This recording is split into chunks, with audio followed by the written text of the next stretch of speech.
Nah ini jangan kemudian ada yang suka olok-olok ya. Sekarang ada yang suka olok-olok. Peringatan itu nggak ada tuntunannya. Sudah itu orang yang sudah nggak usah dipikir. Wong kita ini negeri yang jauh.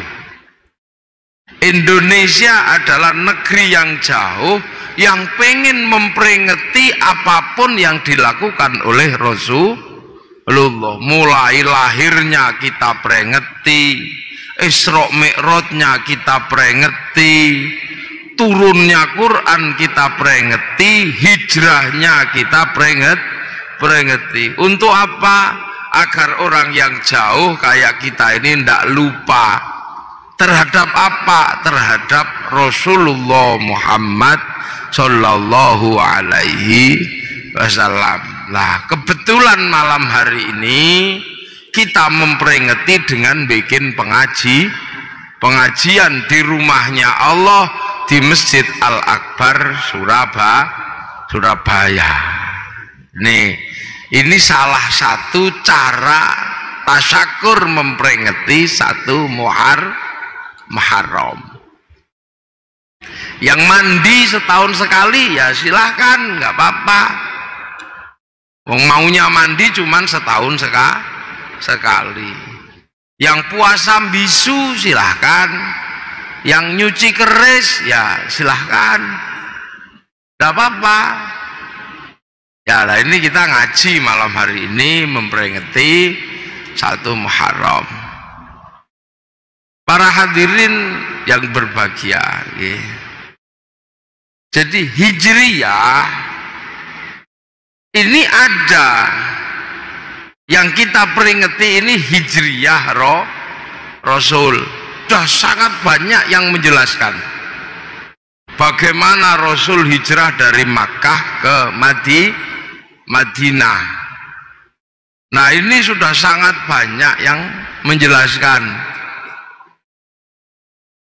Maka peringatan Hijriyah ini saya ingin menjelaskan setelah Rasulullah itu hijrah, Islam itu jadi diikuti oleh orang-orang yang hanya ada di sekitar Arab. Rasul meninggal, umatnya hanya sampai di sekitar Makkah dan sekitar Madinah. Rasul meninggal, umatnya belum sampai Indonesia. Umat Rasulullah meninggal paling jauh hanya sampai di Ethiopia. Hanya di Ethiopia, kemudian sampai teng Yaman.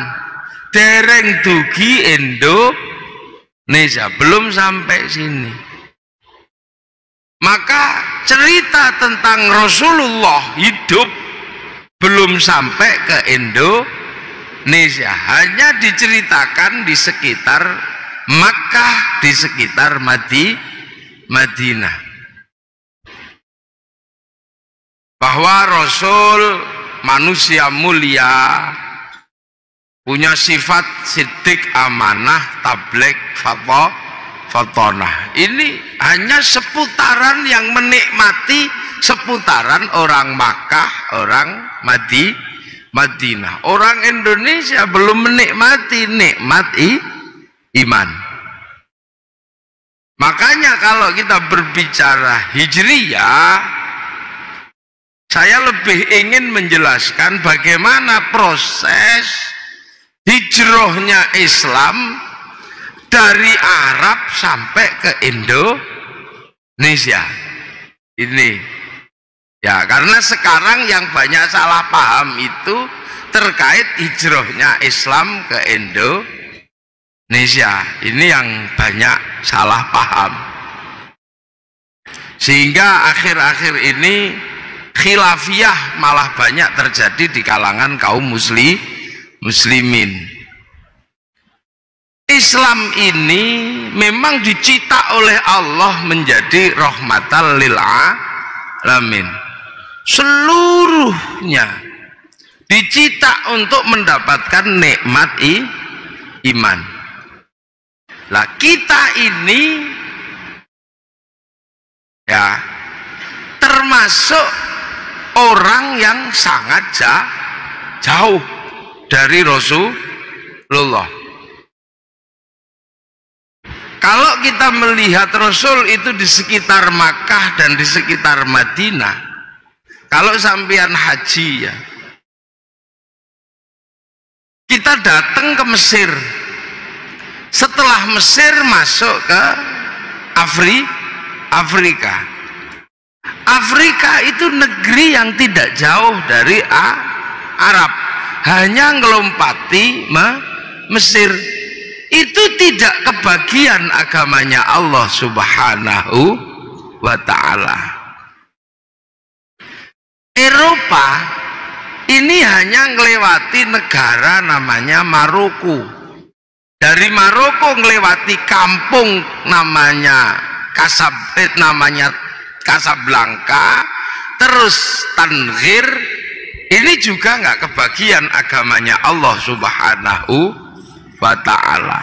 Nah, kita ini di Indonesia yang sudah sangat jauh, kita masih kebagian agamanya Allah Subhanahu wa ta'ala. Kita ini jauh, naik pesawat sudah 9 jam, 10 jam. Ini negeri yang sangat jauh, negeri yang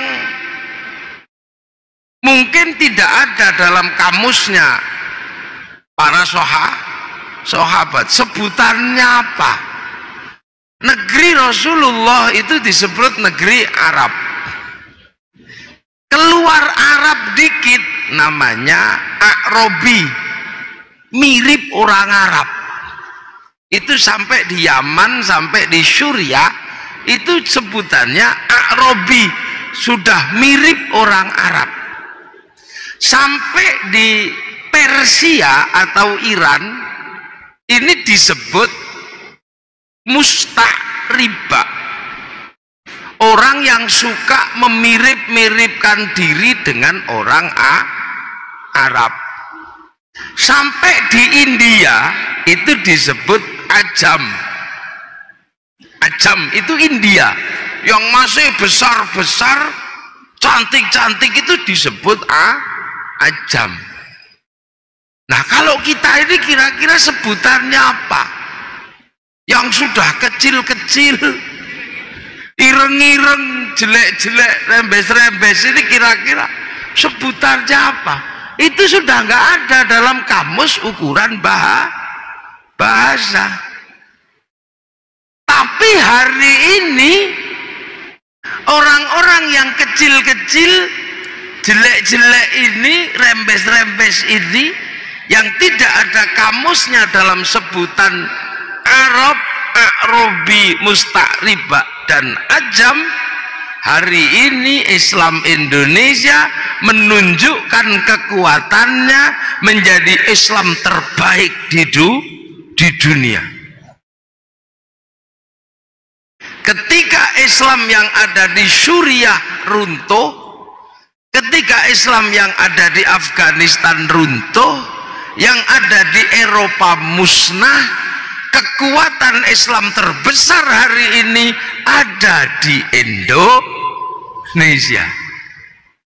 Orang haji paling banyak dari Indonesia. Masjid paling banyak di Indonesia.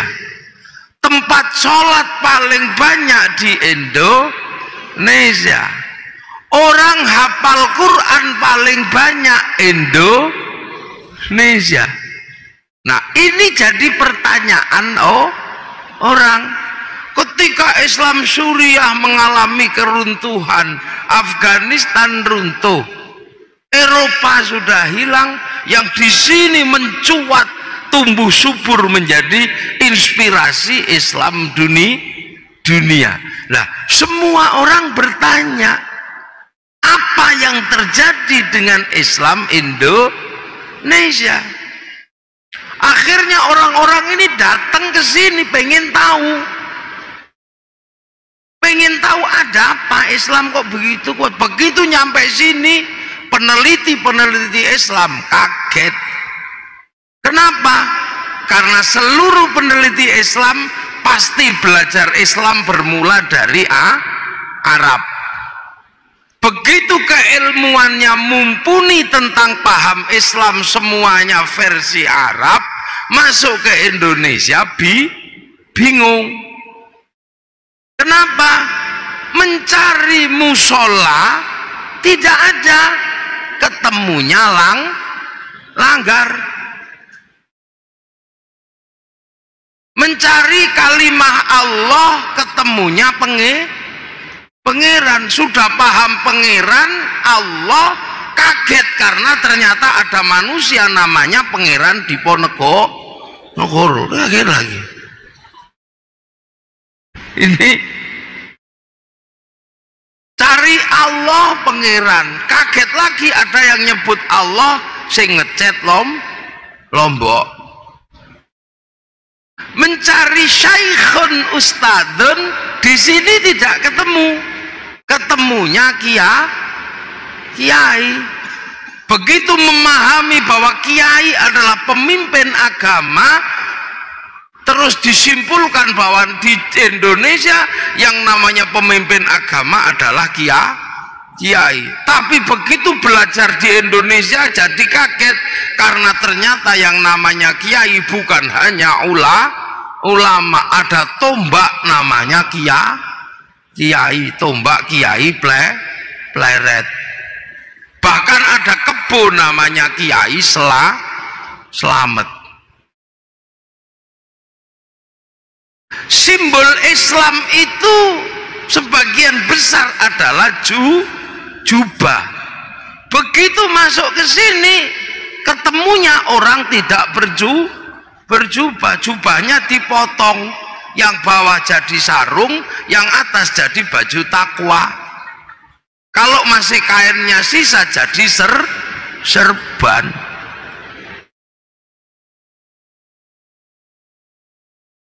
Lah, dari sana bahwa memahami kalau Islam itu pasti punya jenggot. Begitu sampai di sini bingung kok rata-rata tidak ada jenggotnya. Mereka seolah-olah menyimpulkan bahwa Islam itu celananya cingkrang. Begitu masuk ke sini cari yang cingkrang tidak ada. Lah ini maka banyak sekali akhir-akhir ini orang salah paham dengan Islam Indonesia. Sehingga ketika salah paham dia tidak mau belajar lebih dalam karena mereka sudah punya ilmu, sehingga ilmunya untuk menganalisis Islam Indonesia lah, akhirnya tidak nyambung. Akhirnya ketemu kulitnya Islam Indonesia. Tapi coba nanti kalau sudah belajar dengan sangat dalam, mereka akan tahu. Apalagi kalau belajarnya ke Surabaya. Karena biang keroknya Islam itu awalnya dari Surabaya. Yang menyebabkan Islam ini berkembang ke seluruh Indonesia itu awalnya dari orang Surabaya. Namanya siapa? Raden Rohmat Sunan Ngampel. Jadi kalau berbicara Islam Indonesia, bagaimana membawa Islam yang lahir dari Arab sampai ke sini, jangan sekali-sekali meninggalkan Sunan Ampel, karena beliau adalah kunci. Beliau punya murid namanya Datuk Ribandang, menyebarkan Islam ke kawasan timur, bertempat di Gunung Bawah Karaeng, Sulawesi, yang menjadi sebab berkembangnya Islam di Indonesia timur. Beliau punya anak murid namanya Sunan Bonang. Sunan Bonang punya murid namanya Hatib Dahyan. Hatib Dahyan bergerak ke Kalimantan menjadi sebab berkembangnya Islam di Kalimantan dan menjadi cikal bakal kerajaan Islam se-Kalimantan. Sunan Ampel punya murid namanya siapa? Namanya Arya Dilah. Arya Dilah atau Raden Husein bergerak ke Semenanjung Sumatera menjadi sebab berdirinya kerajaan-kerajaan Islam di Sumatera. Sunan Ampel punya anak namanya Sunan Bonang. Sunan Bonang punya murid Sunan Kalijogo yang menjadi sebab berkembangnya Islam ke seluruh pedalaman pulau Jawa. Nah ini yang kadang orang tidak mau mempelajari ini, makanya kadang pangling dengan Islam di Indonesia. Islam datang pertama keluar dari Arab, ya.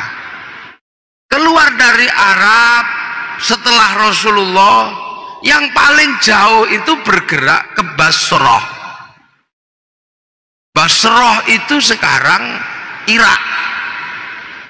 Siapa yang ke situ? Yang ke situ Sayyidina Ali bin Abi Thalib. Nah, begitu Sayyidina Ali ini bergerak ke Basrah, jadi gubernur di situ, orang Basrah sangat berterima kasih. Sebab apa? Orang Persia adalah orang terbaik sebelum Rasulullah, bangsa yang paling beradab sebelum Rasulullah, tapi kalah pamor ketika Rasulullah lahir. Maka orang Persia sangat menginginkan Rasulullah untuk datang ke Persia, tapi Rasulullah nggak datang ke sana. Yang datang menantunya namanya Sayyidina Sayyidina Ali. Akhirnya Raja Persia namanya Raja Rustam besanan sama Sayyidina Ali, ngambil menantu Sayyidina Husain. Karena Raja Rustam ini masuk Islam, yang sebelumnya beragama Majusi. Lah orang Majusi itu punya Tuhan api. Tuhannya ditaruh di bangunan yang sangat tinggi, namanya Manaro. Setelah masuk Islam, bangunan tingginya masih, tapi apinya dibuang. Akhirnya punya Manaro di depan masjid, sehingga orang melihat ini masjid ada Manaronya, kok bagus. Maka setelah itu hampir semua masjid membuat Manaro tanpa api Persia, sehingga sampai Surabaya dikenal dengan nama Menoro. Ini perkembangan, ya. Kemudian Sayyidina Husain punya Sayyidina Husain punya anak Sayyid Ali Zainal Abidin. Sayyid Ali Zainal Abidin ini adalah orang yang selamat dari perang antara Yazid bin Muawiyah sama Sayyidina Husain. Seluruh keluarga cucu Nabi meninggal pada tanggal 10 Muharram. Meninggal semua, tersisa satu, namanya Sayyid Ali Zainal Abidin. Lah ini maka kemudian Sayyid Ali Zainal Abidin ini bergerak keluar Arab, punya anak namanya siapa? Punya anak namanya Sayyid Muhammad Baqir. Sayyid Muhammad Baqir semakin jauh dari Arab keluar bawa Islam, punya anak namanya Sayyid Ja'far Shodiq, punya saudara namanya Sayyid Musa Kadzim. Dari Sayyid Ja'far Shodiq lahir anaknya namanya Sayyid Ali Uraidi. Sayyid Ali Uraidi punya anak namanya Sayyid Muhammad. Semakin jauh keluar punya anak namanya Sayyid Ubaidillah. Sayyid Ubaidillah punya anak namanya Sayyid Isa An-Naqib. Punya anak namanya Sayyid Ahmad Al-Muhajir. Punya anak namanya Sayyid Alwi, tambah jauh. Punya anak Sayyid Muhammad. Punya anak Sayyid Alwi, tambah jauh. Punya anak namanya Sayyid Ali Khaliq Qosam, tambah jauh. Punya anak namanya Sayyid Ahmad Sohib Mirbat. Punya anak namanya Sayyid Alawi Amil Faqih. Punya anak namanya Sayyid Abdul Malik. Lah Sayyid Abdul Malik sampai Mongolia. Sayyid Abdul Malik punya anak namanya Sayyid Ahmad Jalaluddin. Lah negeri Campa sama negeri Aman ini perang, saudara perang, maka mendatangkan Sayyid Ahmad Jalaluddin untuk menjadi juru damai di Kamboja situ. Sampean bisa bayangkan dua kerajaan Hindu berperang, juru damainya orang Islam. Betapa hebatnya orang Islam. Wong Hindu tawur kok juru damainya orang Islam. Begitu rukun kerajaan diberikan pada Sayyid Ahmad Jalaluddin. Punya anak namanya Sayyid Muhammad. Punya anak namanya Sayyid Jamaluddin Al-Husaini Al-Kabir. Turun ke tanah Jawa, dikenal dengan nama Syekh Jumadil Kubro. Loh ya. Ini tak urut toh, biar nanti ngajinya nanti jam 1 ya. Ini ngurut dulu biar nanti tidak keliru. Nah, begitu Syekh Jumadil Kubro sampai sini kaget, loh kok ada orang di sini ternyata nggak gede, orangnya kecil-kecil, rembes-rembes, pesek-pesek, ini gimana ini gitu. Untung Allah sudah menyatakan dalam Al-Quran, ya ayyuhan nas, manusia, inna khalaqnakum min dzakari wa unsa wa ja'alnakum syu'uban wa qabailah. Ku bikin kalian berbangsa-bangsa. Syekh Jumadil Kubro ketemu dengan bangsa Nusantara yang kecil-kecil, elek-elek, rembes. Ini bagaimana? Begitu ketemu di sini paling susah. Kenapa? Karena Sayyid Jamaluddin Al-Husaini Al-Kabir adalah orang yang alim dalam ilmu Al-Quran. Ternyata begitu sampai sini kaget. Kenapa? Karena ketemu dengan bangsa kecil-kecil, jelek-jelek, rembes-rembes, tapi punya peradaban yang sangat maju. Jadi sampean jangan membayangkan Islam datang itu ketemu dengan hutan belantara. Ketemu bangsa yang maju yang dikenal dengan bangsa Mojopahit. Sebuah bangsa yang menguasai 2/3 dunia. Punya kitab rujukan politik yang namanya Negara Kertagama. Punya kitab sosial yang sangat baik yang namanya Sutasoma. Rujukan dunia. Belanda mengambil kitab Negara Kertagama, hukumnya dijadikan hukum Belanda. Sekarang Belanda punya hukum terbaik dunia, sehingga mahkamah internasional ada di Den Haag, Belanda. Ini kuncinya di sini. Jadi jangan sampai kemudian kita salah. Jadi Islam datang, Syekh Jumadil Kubro ketemu dengan bangsa yang sangat maju, menaklukkan bangsa-bangsa dunia. Sebelum Majapahit, Mongolia sudah dikalahkan di tanah Nusantara. Utara, padahal Mongolia adalah negara terkuat di dunia, penakluk Eropa, penakluk Arab. Masuk sini kalangka kabut, utusannya namanya Menci dipotong telinganya. Oh, di sini bangsa yang sangat maju. Syekh Jumadil Kubro mau bercerita tentang surga yang airnya mengalir. Di sini air banyak sekali. Piye cerita ini?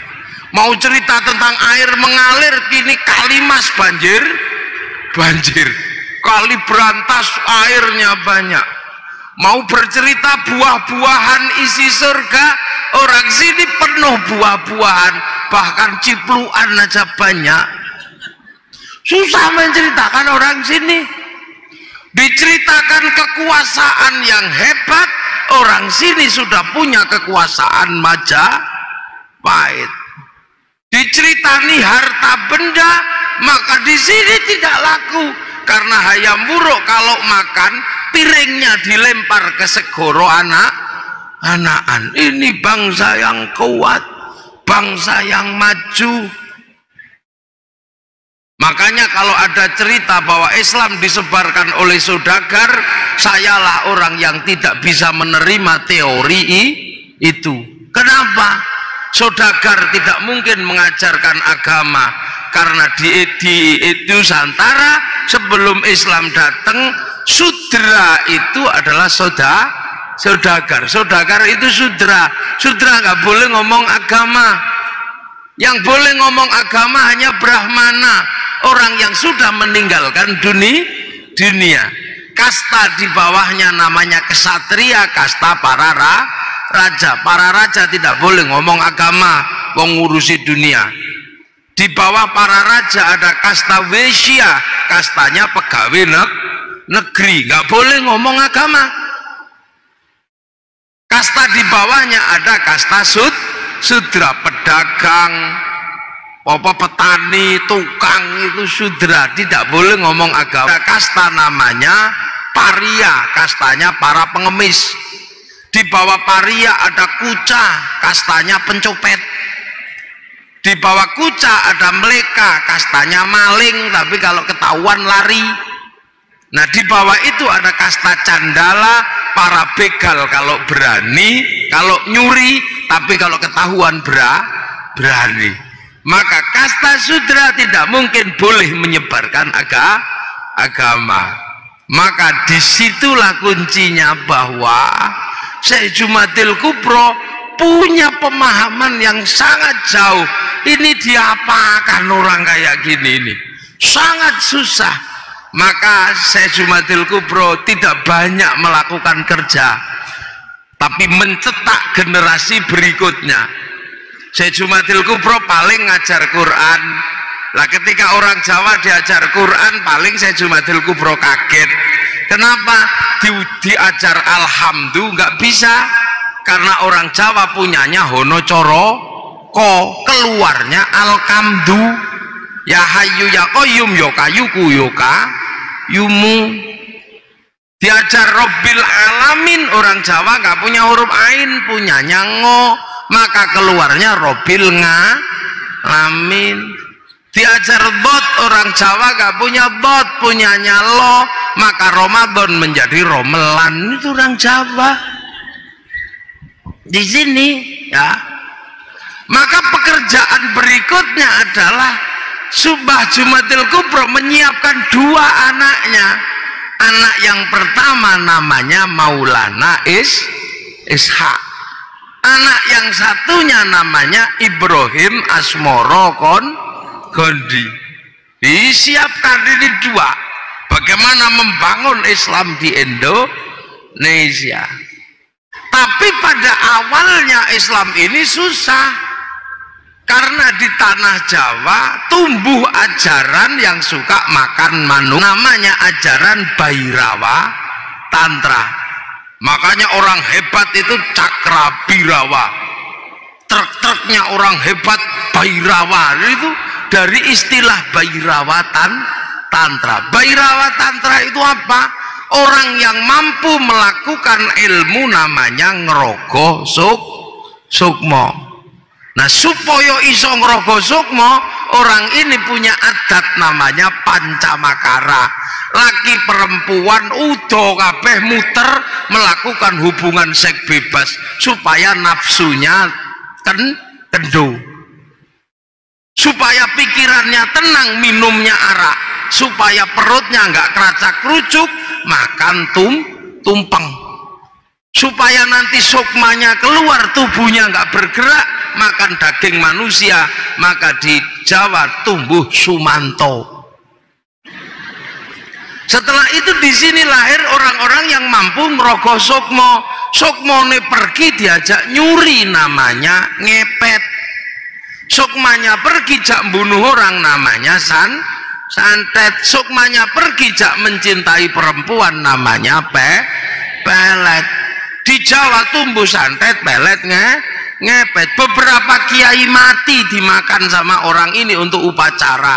Tempat upacaranya namanya kesetra. Maka setiap daerah kalau ada namanya setro, itu adalah dulu pusat persembahan Bhairawa Tantra. Yang saya tahu di Gresik ada 3.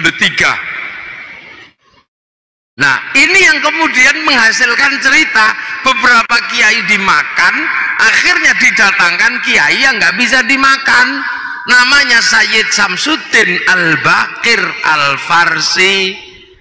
Ilat Jawa susah nyebut Sayyid Samsuddin Al-Baqir Al-Farsi, maka di Jawa dikenal dengan nama Syekh Subakir. Dikejar-kejar sama Syekh Subakir, lari.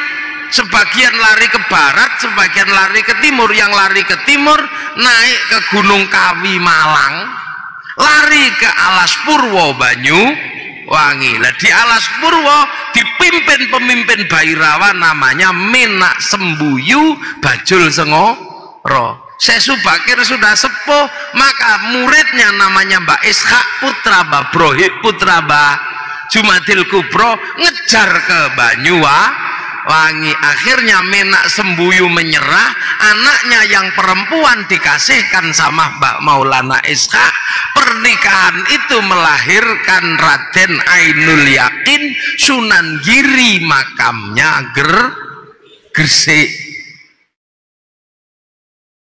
Ya, lah sebagian lari ke Kediri, berpusat di Patung Totok Kerot daerah Pagu Pamenang. Lah ini akhirnya dikejar sama Sunan Bonang putra Sunan Ngampel, cucu Babrohim Asmoro Kondi, putranya Syekh Jumadil Kubro. Sampai di Kediri diajar sama Sunan Bonang.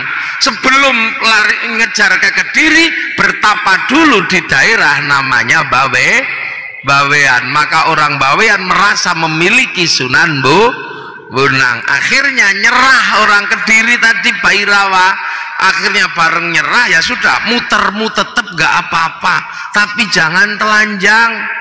Dikasih baju arak haram, diganti teh kopi atau air putih. Tumpeng itu halal, gak apa-apa.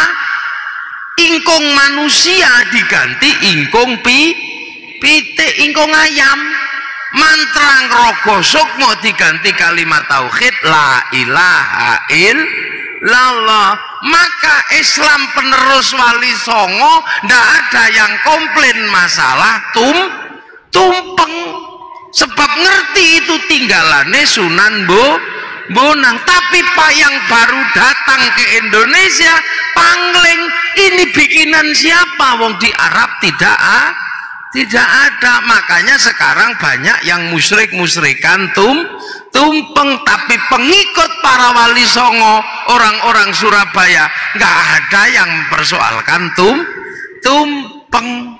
Lila ya, mulai nyantol ya. Noko site ini ngajinya nanti jam 1 ini ya. Nah, pekerjaan berikutnya Mbak Ibrahim Asmoro Kondi masih berbicara tentang iki gimana ini. Akhirnya yang baru paham adalah Sunan Ampel. Ini baru mulai paham bagaimana mengislamkan orang Jawa, mulai paham karena sudah generasi ketiga lah ini Sunan Ampel. Ini kalau saya langsung bilang Allah pasti ribut. Ini kalau saya bilang ini pasti ribut. Akhirnya apa? Sunan Ngampel yang pertama dilakukan adalah mencari takbir di dalam Al-Quran. Nah ini takbirnya di dalam Al-Quran. Gimana cara nanem Islam di sini ini? Nah maka Mbah Ngampel ketemu takbir ayat Al-Quran apa? Mathaluhum fit Taurat wa mathaluhum fil Injil kazar'in akhraja syat'ahu fa'azarahu fastaghladha fastawa ala suqi yu'jibu zurra al-yaghidhu bihimul kuffar. Islam itu sudah digambarkan di Taurat dan Injil seperti tanaman. Kazar'in akhraja syat'ahu kang metu napa nggih? Syat'an niku nek cara anakan sing saking bonggol niku lho napa nggih? Akan metu anak-anakane sing tukul teko bonggole. Akhraja syat'ahu fa'azarahu. Lah mengko terus kembang mbokne karo anake niki wohe bareng. Fastaghlaba terus ngempel. Pastawa ala suqi terus akhire ngebaki pasar medeni wong kafir. Tanduran sing metu tungute niki terus mbokne apa bar metu sungute terus mbokne karo anake wae barengi apa? Ternyata kejawab itu tanaman padi yang seperti itu. Maka kemudian Sunan Ngampel mengambil ibrah dari menanam padi menjadi cara menanam Islam di tanah Jawa. Padi itu kalau di atas tanah ditotol sama burung, maka ditanam di bawah tanah. Pas karena yang punya sawah Mojopahit. Kalau ditanam di atas, Mojopahit punya tanaman pisang, kita nanam jagungnya ditebang. Maka tanam bahwa Allah tanam nama pengiran. Allah ditanam dengan apa? Syekhun Ustadun dengan nama kiai. Tilmidun muridun dengan ditanam dengan santri. Musola dengan langgar. Terus syahadah dengan nama kalimoso sodo syahadaten sekaten. Itu ditanam terus sama Sunan Ampel. Makanya karena ditanam terus akhirnya Sunan Ngampel bikin tembang lir tandure wusu milir. Nek sing tak tandur ini sudah tumbuh belum? Sudah tumbuh belum? Maka begitu tanaman ini banyak sudah ditanam dengan cara lokal gak kelihatan, maka Sunan Ngampel ngirim Raden Husein untuk ngabdi ke Mojopahit, kakaknya Raden Fatah. Di sana cuman disuruh nanya, nanti kamu lihat orang Islam sudah banyak apa belum. Begitu masuk orang ditanya, kamu kok kesini mau ngapa? Saya mau ngabdi. Lah tandurmu sing mbok tinggal bagaimana? Tandur kula pun ijo royo iki Islam, taruh benteng sebelah kanan. Kalau yang nggak Islam ditanya tandurmu gimana? Wong tandurku entek di badok pereng. Oh iki ora Islam kiwa. Mbok blimbing ya blimbinge ora iso tak penek sebab lunyu. Oh yo iki Islam gele benteng tengen. Nek ra Islam tanang blimbingmu piye? Wis entek di badok codot. Oh ndak Islam. Begitu benteng kiri benteng kanan sudah banyak, dikabarkan kepada Sunan Ngampel sudah banyak. Ketika dikabarkan sudah banyak yang tidak sabar pengen secepatnya ngantem pahit. Akhirnya tubuh orang yang sangat keras pengen secepatnya menghancurkan Mojopahit karena ada kabar sudah banyak di benteng kanan, benteng kiri. Lahirlah pasukan jihad pertama di dalam Islam di tanah Jawa, dipimpin Mbak Usman Sunan Ngudung. Mbak Usman Sunan Ngudung bapaknya Sunan Kudus, dibantu Mbak Abdul Qadir Sini Tankimhan langsung nyerbu Mojopahit. Tapi Mojopahit masih sangat kuat sehingga pasukan pertama tumpes di tangan Majapahit. Seluruh kuburannya sekarang bisa kita ziarahi di Troloyo Trowulan Mojokerto, namanya kuburan Srengenge. Jadi itu kuburan FPI pertama atau Laskar Jihad pertama di situ. Akhirnya ndak bisa, ini harus tetap dengan cara yang halus. Maka akhirnya cara kebudayaan ditempuh bukan dengan kekerasan karena mati. Akhirnya ngajarkan pengen jadi orang baik. Iya, kalau pengen jadi orang baik jangan lupa jempol. Jempol itu apa maknanya? Baik.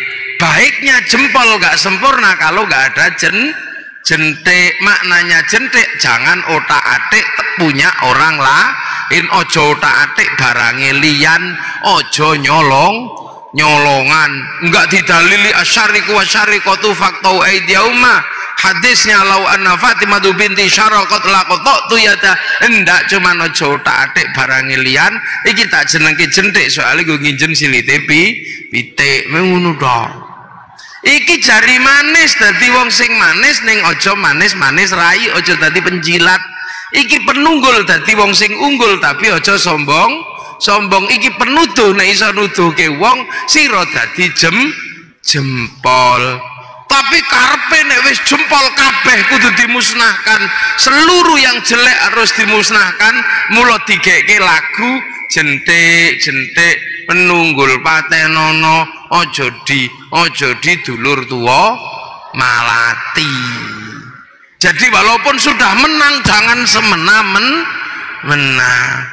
Nek ada manten baru depan rumah suruh ngasih cengkir gedang tebu. Aku wis kenceng pikirku, mantenku wis tak geget-geget, wis tak gadang-gadang, aku wis mantep gedang mlebu.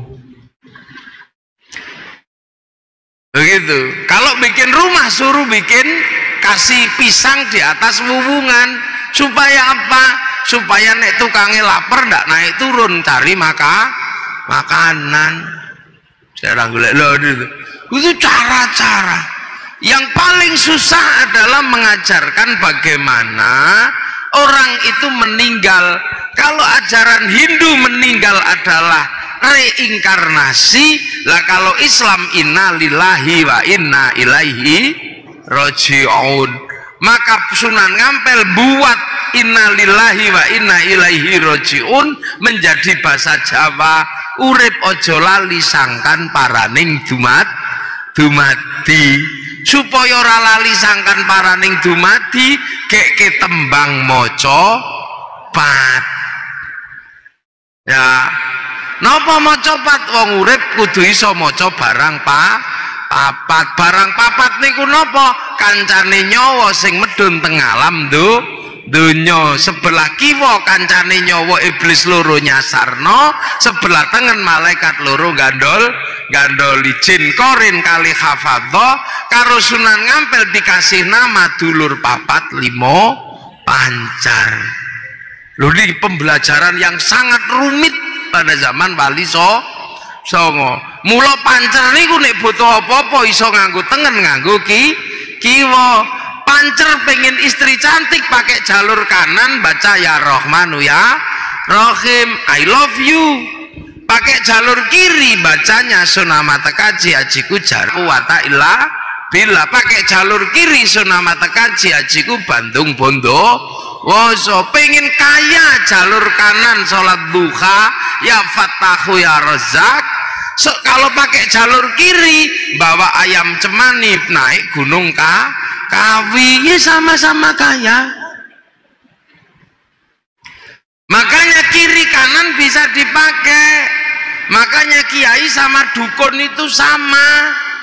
Kiai kalau tirakatnya kuat doanya manjur, dukun yang nggak pernah mandi kalau tirakatnya kuat ya doanya manjur, sama-sama. Wong pakai jalur yang duanya ada. Makanya orang Surabaya pakai kiai atau dukun sama-sama hebat, sama-sama terang, cuman terangnya beda. Yang satu terangnya lampu, yang satu terangnya kebakaran rumah kobong. Goleki pitik ilang nganggo sentolop ya pitike ketemu, nganggo blarak digendel diobong pitike ketemu sentolope utuh blarake entek kok kobong ngono to. Ini pembelajaran yang ribetnya luar biasa. Maka tembang yang pertama namanya tembang mocopat itu mas kumam bang kemambangi nyawa medun alam donya. Setelah mas kumambang tembangi mijil menungso mijil lahir lanang lahir wedok. Setelah mijil tembangnya kinan ti kecil-kecil sangoni kanti agama kanti akhlak diajar ngaji. Kalau nggak cepat diajar ngaji ki nanti anak menungso kesusul tembang sinom bakal dadi cah enom wis mulai ndap blek. Apa meneh wis bar sinom tembange asmara dono mulai jatuh cinta ke taman asmara taek kucing rasa coklat. Wis bar asmara dono tembange gambuh jumbuh lanang wedok bangun rumah tangga. Kalau setelah itu tembangnya dandang gula dandang pahit gula legi merasakan manis pahitnya kehidupan. Setelah itu tembangnya durmo mana dharma bakti hidupmu. Kalau mangga itu berbuah bisa jadi makanan burung, bisa menjadi makanan codot, lah buahnya manusia apa?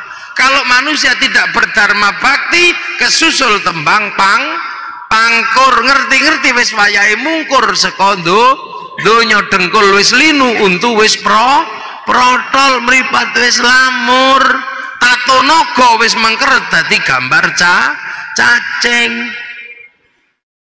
Sudah nang mungkur nang masjid Al-Akbar walaupun hanya setahun sekali hari ya pokoknya nang mlebu senajan setahun pisan riyaya.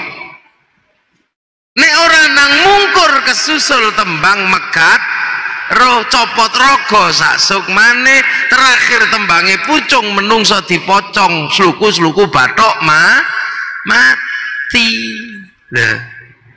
Ini pembelajaran yang sulitnya luar biasa dan ini hanya ditemukan di tanah Indonesia.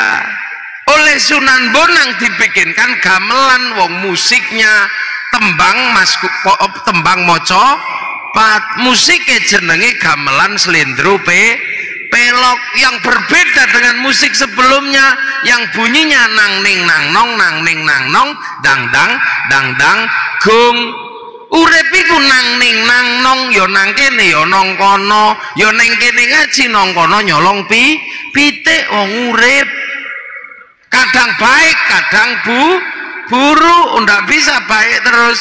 Tapi kalau pengen pungkasan terakhir yang baik, dang gung, ayo dang balik nang Sang Yang Agung, dang bali nang Gusti Allah. Loh ini pembelajaran orang Jawa dulu. Makanya kalau kita kadang hari ini nggak hati-hati, seolah-olah apa yang ada di sini itu jelek, padahal bangsa ini ketika Islam datang sudah punya peradaban yang sangat maju. Orang Eropa saja bingung sekarang kenapa orang Eropa punya alat musik namanya gitar, orang musik namanya gamelan. Dari situ bisa dilihat perbedaan peradaban. Gitar itu membuatnya mudah karena cuman kayu dibolongi dikasih tali, tapi membuat alat musik dari gamelan kalau bangsa tidak punya pengetahuan metalurgi dan tidak punya ilmu pertambangan yang mapan, nggak bisa membuat alat musik dari logam. Eropa punya logam untuk perang, sini logam untuk alat musik. Ini menandakan dari dulu bangsa ini bangsa yang aman, bangsa yang toto tentrem kerto raharjo, bukan bangsa yang suka perang. Bahasa kita, orang juga pusing dengan bahasa kita. Orang Eropa menyebut makanannya dengan rice. Kalau orang sini rice itu macam-macam.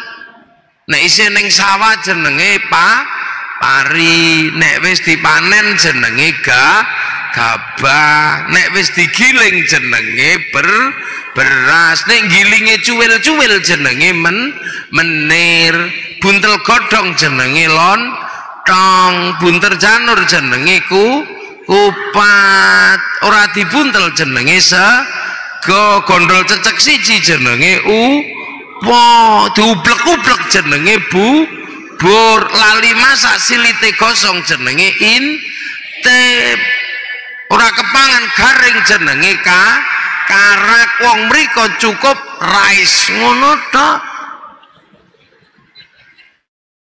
Tiang Arab damel istilah sakoto, tiba jatuh. Wong kene sakoto ya engko sik delok, nek mengarep lambene penuh tanah jenenge nyosop, nek ngene bluk jenenge jungkel, nek ngono jelungup, nek ngene glem, nek ngene gep kono name sakoto. Orang Eropa, orang Arab menyebut sleep utawa naum. Oke deh, nanti dulu nek Pak Direktur nendro sare tilem, kalau kekasih kita bubuk. Nek wong biasa turu, lah nek copet micak gelitak sak keleme lho. Ini bahasa makanan kita termasuk makanan yang ekstrim. Orang bingung kok iso wong Jawa mangan gadung, padahal gadung itu panganan ekstrim. Seluruh dunia tidak ada yang bisa makan gadung. Kok orang Jawa bisa makan gadung? Kok ngerti nih gadung niku harus dipangan, diketok-ketok terus diawoni, habis itu direndem, awoni meneh dikum, digodok, dipe. Itu dulu korbannya berapa itu waktu eksperimen? Kok bisa? Padahal genderuwo aja mabuk kalau mangan gadung. Mbah Manap Lirboyo itu apa? Ngerowot 56 tahun panganane uwi, tahu-taunya uwine itu hilang, digondol genderuwo sama Mbah Manap, uwine dikasih gadung, akhirnya gadungnya dicolong genderuwo. Tengah malam genderuwo ne mabuk, sak Lirboyo ambruk, dikasih minum lengo jarak. Akhirnya apa? Akhirnya terus nyantri di Mbah Manap Lirboyo, tugasnya nyenggot nimbo nganggo kayu yang panjang. Sakniki pensiun wong Lirboyo wis duwe sanyu. Orang Eropa sampai hari ini bingung. Saya pernah mengikuti tim dokter yang mau meneliti Gus Dur. Gus Dur itu diteliti karena stroke 3 kali kok ndak mati. Ini orang istimewa. Lah akhirnya setelah meneliti itu tak ajak jalan-jalan, mereka kaget. Ternyata ada pengobatan di tanah Jawa yang tidak masuk akal, tapi bener-bener mujarab. Apa? Ono wong kesandung dincepno tletong. Itu pengobatan Jawa, sembuh. Sakit mata diuyui, sembuh. Itu pengobatan lokal. Anyang-anyang ditaleni merang, ini sembuh. Iki ilmu apa katanya? Dan Thailand mempraktekkan bahwa kalau pohon tidak berbuah harus ditaleni alang-alang, dipecel pecel, dan itu buahnya banyak. Sekarang Thailand ngikut. Dunia sekarang sedang mengincar buatan Indonesia, apa? Atom utawa nuklir tanpa reaktor. Krisis energi dunia harus ada jawabannya. Apa? Jawabannya adalah nuklir, tapi nuklir berbahaya kalau tanpa reaktor. Indonesia tanah Jawa punya nuklir tanpa reaktor, namanya apa? Tumbak baru klinting, pusakanya Mojo itu boga medeni kita ini. Makanya kadang kita ini selalu mengatakan kita ini tanah muda, kita ini orang baik semua. Mana ada di dunia ini ada orang yang tega, yang sampai ikhlas waktunya 7 hari nunggoni tetangganya yang mati. Kalau bukan orang Jawa gak ada.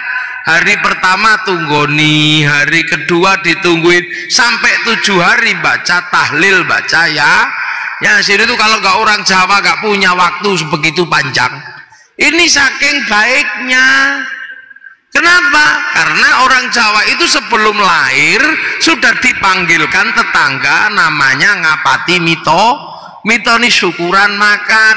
Kalau lahir akikoh tetangganya diundang,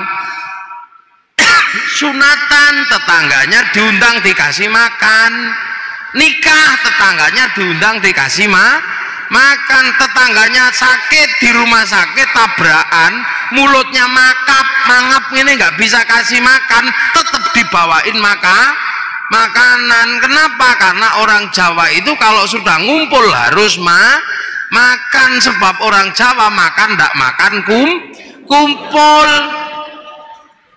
Maka kalau ada orang mati pada ngumpul, kalau di Jawa ya harus dikasih makan, sebab kalau nggak dikasih makan ora Jawa. Nah ini kadang terus ada orang ini nggak ada tuntunannya, makanya wong Jawa ini kunduwe bangsa dewe. Kalau ada pilkada pasti ada uangnya orang Jawa itu. Pilkada 10.000, pilbub 50.000, kalau pilkada 100.000 itu biasa kalau di Jawa. Mani politik bukan. Kalau di Jawa namanya jer besuki mowo bio. Makanya kalau diterima santri wong biasa namanya uang bensin, terima masjid namanya sumbangan, terima kiai namanya bisyaro. Nah ini di Jawa orang manggil orang pasti tidak berani manggil namanya, pasti panggil Pak, panggil Mas, panggil Le, kan gitu. Tukang patri Pak, tukang rosok Pak. Makanya kalau kemudian ada nabi yang tidak berani nyebut Muhammad, pasti pakai kanjeng. Kalau orang Jawa asal nggak kebleset ke kanjeng Dimas saja, kanjeng. Terus ada bahasa Arab Sayyidina, ya untung ada Sayyidina dan ada kanjeng. Kalau nggak ada Sayyidina, nggak ada kanjeng, orang Jawa nggak berani menyebut Muhammad, pasti nyebutnya Mbo. Ayo nabi ngoten mawon. Lah itulah orang Jawa, kalau manggil orang besar nggak berani manggil namanya. Makanya kalau di Jawa ada orang manggil Muhammad itu ora Jawa loh itu loh. Lah ini kadang kita ini punya, terus ngumpul ada orang mati bacain Yasin misalnya, ya orang Jawa nyebutnya Yasinan, bacain tahlil orang Jawa nyebutnya tahlilan. Bahasa Arab bukan itu bahasa Jawa. Orang Jawa kalau beli katok belum dipakai ya namanya katok, kalau sudah dipakai namanya katokan. Orang Jawa kalau beli sarung ya beli sarung, kalau belum dipakai, kalau sudah dipakai sarungan.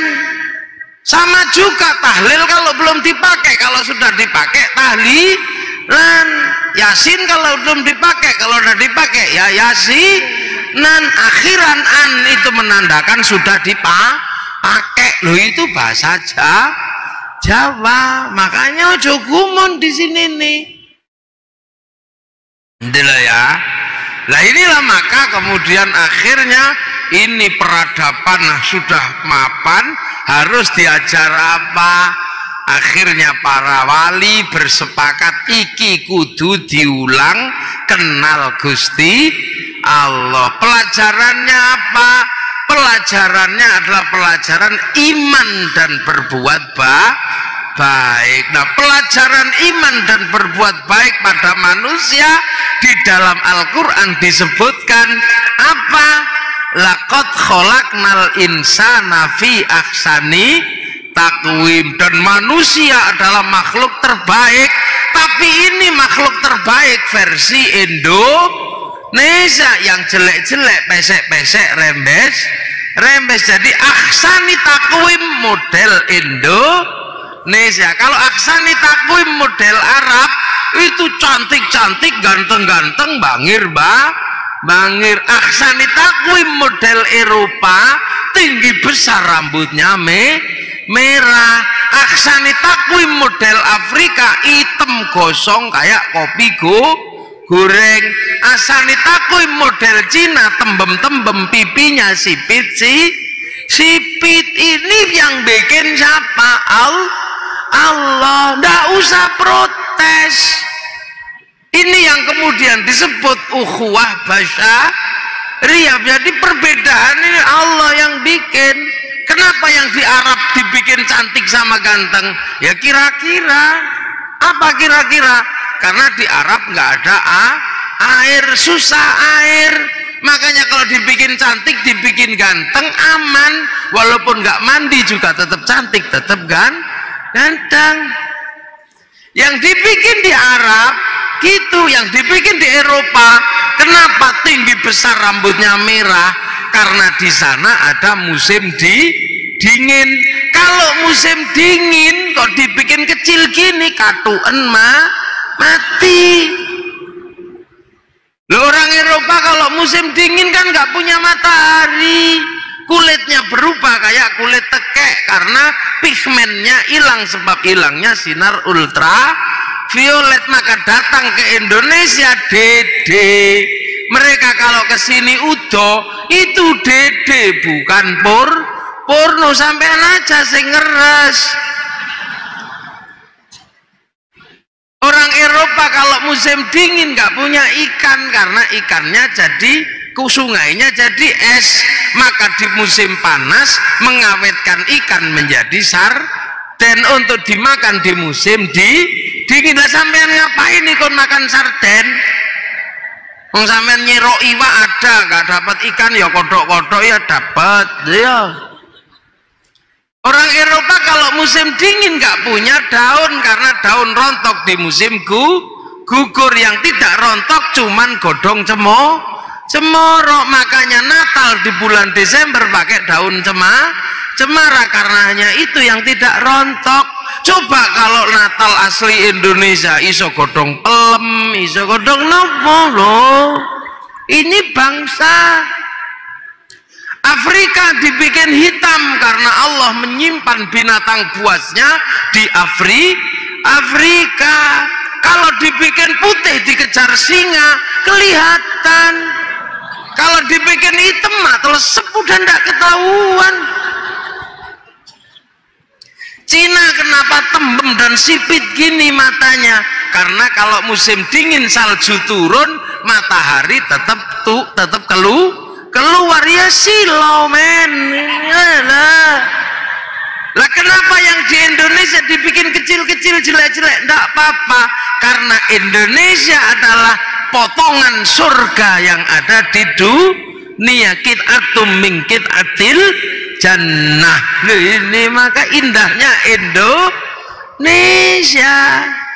Loh, maka laqad khalaqnal insana fi ahsani taqwim summa radadnahu asfala safilin illal ladzina amanu wa amilus sholihat, kecuali orang yang iman dan berkelakuan baik.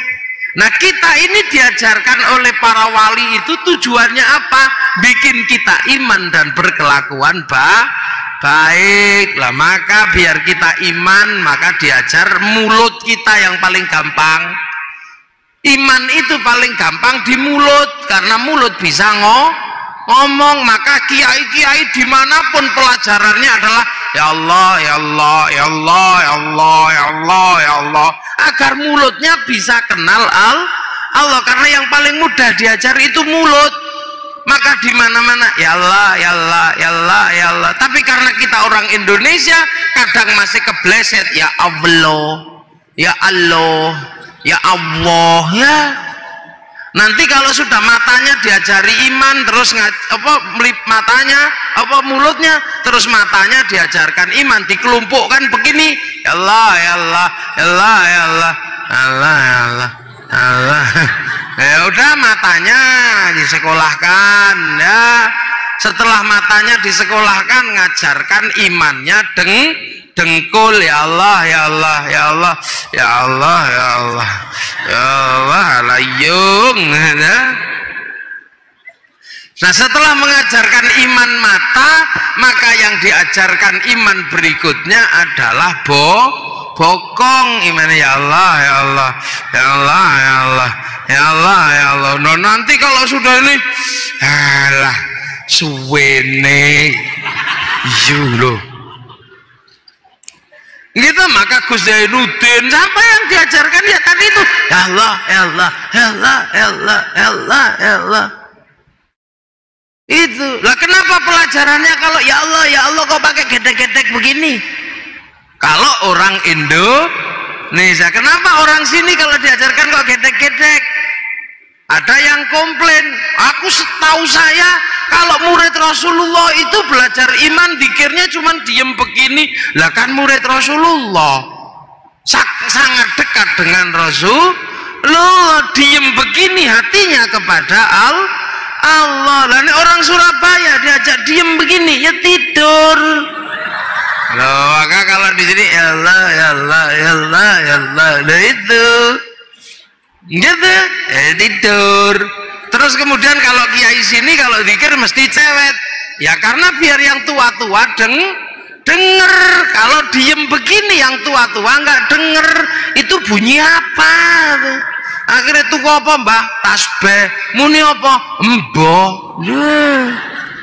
Ini sholat kadang di sini ini sholatnya orang Indonesia sama saja sholat zuhur Allah Akbar, Allah Akbar. Tapi kalau sholat zuhur sini banyak agak mundur. Nunggu siapa? Nunggu yang di sawah, nunggu yang di pasar. Setelah ditunggu gak datang-datang pujian Robbana ya Robbana, masih gak datang-datang, capek nunggunya. Tombol hati, capek ya nambahnya hatinya sendiri. Masih gak datang-datang baru kiainya marah, diurukian jangan jerantal pergi. Loh, ini cara pembelajaran manusia yang jauh.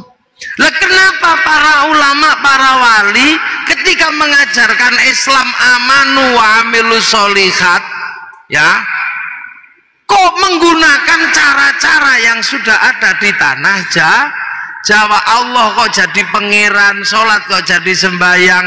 Karena ada tuntutan dari Allah. Apa tuntunannya? Wattini wazzaitun watturi sinina wa hadzal baladil amin laqad khalaqnal insana fi ahsani taqwim. Wattin, demi buah tin. Buah tin simbolnya Nabi Nuh.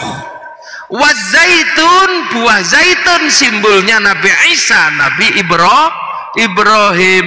Waturi sinina simbolnya Nabi Musa. Lah sekarang simbolnya Nabi Muhammad apa? Wahadzal baladil amin, demi keamanan dan ketentraman sebuah bangsa dan negara. Maka amanu wa amilu sholihatnya diajar iman dan beramal soleh bagi orang lakot khalaqnal insana fi ahsani taqwim, yang ahsani taqwimnya Indonesia, maka baladil aminnya Indonesia. Maka kalau mengajarkan aman wa amilus sholihat di Indonesia, jangan lupakan bentuk keamanan sebuah bangsa dan negara, jangan lupakan wahadzal baladil amin. Nah ini loh, makanya kenapa aman wa amilus sholihat kayak Hizbut Tahrir kok dilarang oleh negara, karena Hizbut Tahrir ngajarkan amanu wa amilus sholihat tapi lupa wahadzal baladil amin, lupa keamanan dan ketentraman sebuah bangsa dan negara yang dalam hal ini Indonesia. Kenapa kemudian Pak Bashir mengajarkan amanu wa amilus sholihat ditangkap sama tentara Densus? Karena Pak Bashir mengajarkan amanu wa amilus sholihat tapi mengingkari wahadzal baladil amin. Lah ini malah ngerusui ini. Makanya kalau mengajarkan amanu wa amilus sholihat, jangan lupakan bentuk keamanan sebuah bangsa dan negara. Jangan lupakan wahadzal baladil amin. Suriah mengajarkan amanu wa amilus sholihat, gagal membentuk wahadzal baladil amin, Islamnya kocar kacir. Afghanistan mengajarkan amanu wa amilus sholihat, melupakan wahadzal baladil amin, Islamnya kocar kacir. Tapi ulama-ulama Indonesia dari awal mengajarkan amanu wa amilus sholihat sesuai dengan petunjuk wahadzal baladil amin. Majapahit tidak mungkin dikasih nama Allah, Majapahit menjadi pangeran. Maka akhirnya pelajaran ini diterima oleh orang seluruh Indonesia. Datuk Ribandang ke Sulawesi, kemudian Khatib Dayan ke Kalimantan, Aryo Abdillah ke Sumatera. Yang di Jawa dikasih wahadzal baladil aminnya dibentuk Giri, dibentuk Demak, dibentuk Cirebon. Belanda datang semuanya bersatu melawan Belanda. Belanda pergi, kawasannya disebut wilayah. Paling susah adalah kita sebuah bangsa, Arab satu bangsa dipimpin beberapa negara, yang kita puluhan bangsa dipikul satu negara, Kesatuan Republik Indonesia.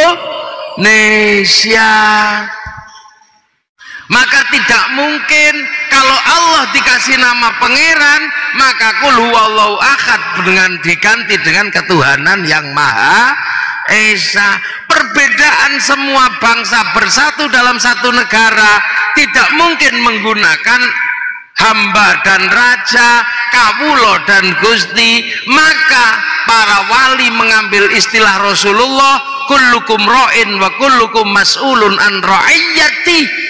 Dan hanya ulama Indonesia yang mampu mengambil kalimat ro'iyah menjadi rakyat di Indonesia. Satu-satunya orang Islam di dunia yang mampu mengambil kalimat ro'iyah menjadi rakyat hanya ulama Indonesia. Ini cara pelan.